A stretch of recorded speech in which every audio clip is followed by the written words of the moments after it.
ساتھیوں، social media پر اب تک آپ نے بہت ساری ویڈیوز دیکھی ہوں گی جس میں کسی کو تشدد کا نشانہ بنایا جا رہا ہے، کسی کے ساتھ زیادتی ہو رہی ہے۔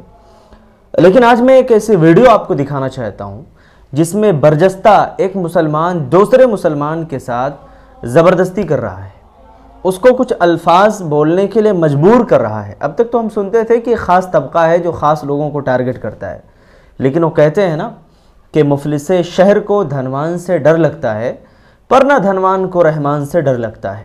اور اب کہاں ایثار و اخوت تو مدینے جیسی، اب تو مسلم کو مسلمان سے ڈر لگتا ہے۔ تو پہلے آپ ویڈیو دیکھ لیں، اس کے بعد پھر میں اس پر تبصرہ کرتا ہوں۔ میں مسلک اعلیٰ حضرت کو ماننے والا بول۔ میں بچپن سے اعلیٰ حضرت کا ماننے والا ہوں۔ ہاں بریلی والے بول، بریلی والے ہاں، اور یہاں پہ رہیں گا تو مچھی رکھنے کا، اور نماز کا جائیں کون سی مسجد میں کرکالم میں جاتا ہوں۔ ہاں، اور پیچھے نیچے نہیں پیچے تو ایسے ہی رہے، اوپر لڑ کے نماز نہیں پڑھا۔ انشاءاللہ اعلیٰ حضرت کے کلام۔ مزاروں پر بھی جائیں گے، مزارات پہ بھی جائیں گے، اللہ کے ولی کو بھی مانیں گے۔ بول۔ اللہ کو ولی کو تو مرتے دم تک مانتے ہیں، اللہ نے بھی فرمایا۔ اچھا، جو جاہل یہ جو نوجوان ہے جو بات کر رہے ہیں نا، ان لوگوں نے اپنی صورت اور شکل بھی نہیں دکھائی ہے، کیونکہ ان کو ایسا لگتا ہے کہ اگر ہم نے دکھایا تو ظاہر ہے کہ پھر ہم لوگوں کی نظر میں آ جائیں گے۔ خیر اللہ ہدایت دے، آگے سنیے کیا کہہ رہے ہیں۔ ایسا بول۔ جن کے نام سے دنیا میں کاریگر لوگ کو سناتا ہوں کہ اتنا غلط بات ہے۔ معافی مانگنے کے لیے بولا جا رہا ہے۔ بھائی غلطی کیا کی ہے، معافی کیوں مانگ رہے ہیں؟ بول۔ سلے کو بھی ماریں سلے گلے کو ماریں گے، ناسک میں جو بھی آئیں گا یہاں پہ۔ بول۔ جو ناسک میں آئے گا میں اس کو ماروں گا۔ کس کو مارے گا؟ سیف کلی کو۔ 24 سلے کلی۔ یار مجھے بڑا عجیب و غریب، آپ سوچ رہے ہوں گے کہ میں ہنس رہا ہوں کہ مطلب یہ لوگ ایسے ایسے الفاظ بولنے کے لیے کہہ رہے ہیں کہ بیچارہ ڈھنگ سے بول بھی نہیں پا رہا ہے نا، پتہ نہیں کیا سی کلی سلے کلی وغیرہ وغیرہ۔ بہرکیف اگر آپ کو پتہ ہے تو اس کے بارے میں مجھے کمنٹ کر کے ضرور بتائیں۔ سوال یہ پیدا ہوتا ہے کہ کیا اسلام کے اندر اس طریقے سے کسی کو مجبور کر کے کلمہ پڑھانا یا مجبور کرنا اپنے کسی خاص فکر پر چلنے کے لیے، کیا اسلام کا یہ نقطہ نظر ہے؟ کیا اسلام اس بات کی تعلیم دیتا ہے؟ آئیے قرآن کی ایک آیت میں آپ کے سامنے رکھتا ہوں۔ اللہ تعالیٰ نے فرمایا کہ لا اکراہ فی الدین، لوگوں سن لو، اسلام میں کوئی زبردستی نہیں۔ لیکن یہاں معاملہ تو اس کے الٹا ہے، یہاں تو باقاعدہ کسی خاص جو ہے عقیدے اور کسی خاص نقطہ نظر کو ماننے کے لیے مجبور کیا جا رہا ہے۔ تو ظاہر ہے کہ یہ تو سراسر اسلام کے خلاف ہوا، کیونکہ اسلام کے اندر تشدد کرنا جائز نہیں ہے، اسلام کے اندر کسی کو فورس کرنا جائز نہیں ہے۔ اور دوسری بات، اس ویڈیو میں آپ نے دیکھا کہ باضابطہ یہ کہا جا رہا ہے کہ تم مزار پر جاؤ گے، فلاں کو سجدہ کرو گے وغیرہ وغیرہ۔ میں پوچھنا چاہتا ہوں کہ مجھے آپ جواب دو، کیا اسلام کے اندر مزارات پہ جانا، سجدہ کرنا یا سجدہ تعظیمی کے نام پر جو شرک کھلے عام اور دھڑلے سے ہو رہا ہے، کیا یہ جائز ہے؟ کیا اللہ کے رسول صلی اللہ علیہ وسلم نے اس کی تعلیم دی ہے؟ اگر تم کہتے ہو ہاں تو دلیل لا کر کے بتا دو، قرآن و حدیث سے کوئی دلیل لا کر کے دکھاؤ۔ اور اگر نہیں لا سکتے ہو تو تسلیم کرو نا پھر اس بات کو کہ اسلام کبھی بھی اس بات کی تعلیم نہیں دیتا ہے۔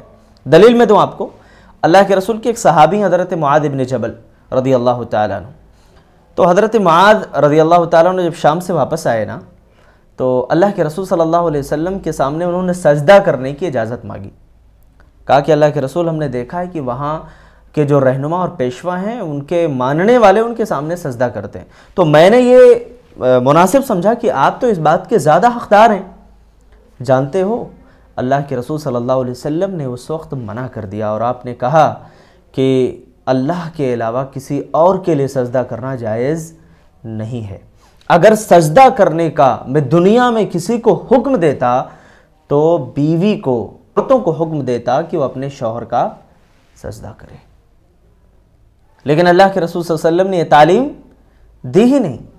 آج لوگ اگر ہاتھ نہ چوما جائے، لوگ پیر نہ پڑیں، ہے نا، لوگ ان کے سامنے جھک کر کے نہ ملیں تو لوگ ناراض ہو جاتے ہیں۔ نماز پڑھتے ہو یار، سورہ فاتحہ پڑھتے ہو کہ نہیں پڑھتے ہو؟ سورہ فاتحہ میں اللہ تعالیٰ کیا فرماتے ہیں؟ ایاک نعبد و ایاک نستعین۔ تم کہہ رہے ہو کہ مزارات پہ جاؤ گے، ہے نا، باقاعدہ دیکھ رہے ہیں آپ، یہ نوجوان کچھ مل کر کے اس بیچارے ایک آدمی کو ٹارگٹ کر رہے ہیں اور کہہ رہے ہیں کہ دیکھو تمہیں بولو کہ ہم مزار پہ جائیں گے، ہم فلاں کے سامنے جھکیں گے، سجدہ کریں گے۔ سورہ فاتحہ میں اللہ کیا فرماتا ہے؟ ایاک نعبد و ایاک نستعین، اے اللہ عبادت بھی تیری ہی ہوگی اور استعانت بھی تجھ سے ہی مانگیں گے، یعنی اللہ ہی سے ہمیں مدد طلب کرنی ہے اور اللہ ہی کی عبادت کرنی ہے، گویا بندگی بھی اسی کے لیے، استعانت بھی اسی سے، اور اللہ تعالیٰ کا جو حق ہے وہ کسی اور کو دینا، یہ اللہ کے حق کے ساتھ ناانصافی ہوگی، زیادتی ہوگی، اور ظاہر ہے کہ ان اللہ لا یغفر ان یشرک بہ ویغفر ما دون ذلک لمن یشاء، اگر شرک کرو گے تو اللہ تعالیٰ کبھی معاف نہیں کرے گا، شرک کے علاوہ کوئی گناہ ہے اللہ چاہے تو اس کو معاف کر سکتا ہے۔ اچھا، ایک اور بات، اس ویڈیو میں آپ نے سنا کہ باقاعدہ اس نوجوان کو کہا جا رہا ہے کہ تم اپنا پیجامہ یا اپنا پینٹ وغیرہ جو بھی تم پہنو گے ٹخنے سے نیچے رکھو گے۔ کیا اسلام اس بات کی تعلیم دیتا ہے؟ ارے نادانو، حدیث کم سے کم پڑھ لیا ہوتا یار، تو اللہ کے رسول صلی اللہ علیہ وسلم کی حدیث تمہیں مل جاتی، آپ کا پیغام سمجھ میں آ جاتا۔ اللہ کے رسول صلی اللہ علیہ وسلم نے کیا فرمایا؟ اللہ کے رسول صلی اللہ علیہ وسلم نے ٹخنے سے نیچے ازار لٹکانے والوں کے بارے میں فرمایا کہ لا یکلمہم اللہ ولا یزکیہم ولہم عذاب علیم، نہ اللہ تعالیٰ ان سے بات کرے گا، نہ ان سے کلام کرے گا، اور نہ ہی ان کو گناہوں سے پاک کرے گا، ان کے لیے دردناک عذاب اللہ نے تیار کیا ہے قیامت والے دن۔ کون؟ اس میں 3 لوگوں کا تذکرہ ہے۔ ایک وہ شخص بھی ہے المسبل ازارہ، جو اپنے پائجامے تکبر سے نیچے، ٹخنے سے نیچے رکھتا ہے۔ یہاں تم حدیث کے خلاف تعلیم دے رہے ہو یار، کم سے کم قرآن و حدیث سے جڑو۔ قرآن و حدیث میں کیا پیغام ہے اللہ تعالیٰ کا، اللہ اس کے رسول کی تعلیمات کیا ہیں؟ آج دنیا بہت ترقی کر رہی ہے، دنیا تعلیم کے نام پر بہت عروج اور بہت بلندی پر جا چکی ہے۔ آج کے اس ترقی یافتہ دور میں یہ ضرورت ہے کہ ہم اپنے دین کو اچھی طریقے سے سمجھیں، اور اگر نہیں سمجھیں گے تو ایسے ہی جھگڑوں میں، فسادات میں ہم اور آپ ایک دوسرے کے ساتھ لڑتے رہیں گے اور آپس میں تفرقہ بازی کرتے رہیں گے۔ دوستو، میں ایک اور بات کہنا چاہوں گا۔ آخر میں ویڈیو میں نوجوان سے یہ بھی کہا جا رہا ہے کہ فلاں کو ایسا بولو، فلاں کو گالی دو، فلاں کو یہ بولو۔ یہ نبی کی تعلیم ہے؟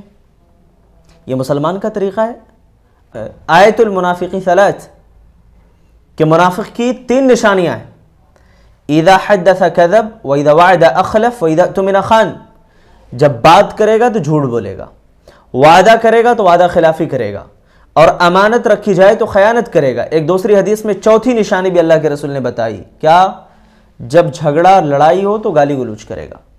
رسول صلی اللہ علیہ وسلم نے دیکھیے ایک حدیث بیان فرمائی کہ ترکت فیکم امرین لن تضلوا ما تمسکتم بہما کتاب اللہ و سنت رسولی، 2 چیزیں میں تم میں چھوڑے جا رہا ہوں، جب تک ان دونوں کو پابندی سے پکڑے رہو گے، اس پر جمے رہو گے، گمراہ نہیں ہو سکتے ہو۔ ایک اللہ کی کتاب ہے، دوسری رسول صلی اللہ علیہ وسلم کی سنت ہے۔ ان دونوں سے ہٹ کر کے تیسری چیز اگر تم زندگی میں پکڑو گے، کبھی کامیاب نہیں ہوگے، کبھی بھی کامیاب نہیں ہو سکتے ہو۔ اور اللہ کے رسول نے ایک دوسری حدیث میں کیا کہا جانتے ہو؟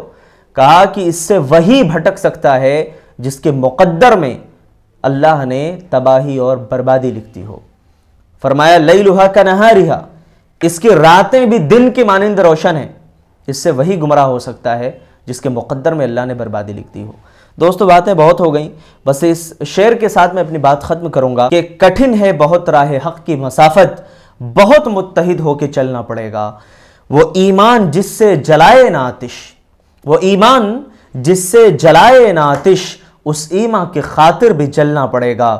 بدل دیں نہ تم کو زمانے کی رسمیں، بدل دیں نہ تم کو زمانے کی رسمیں، تمہیں نظم دنیا بدلنا پڑے گا۔ اللہ تعالی ہم سب کو دین اسلام پر مضبوطی سے قائم و دائم رہنے کی توفیق نصیب فرمائے۔ السلام علیکم ورحمۃ اللہ وبرکاتہ۔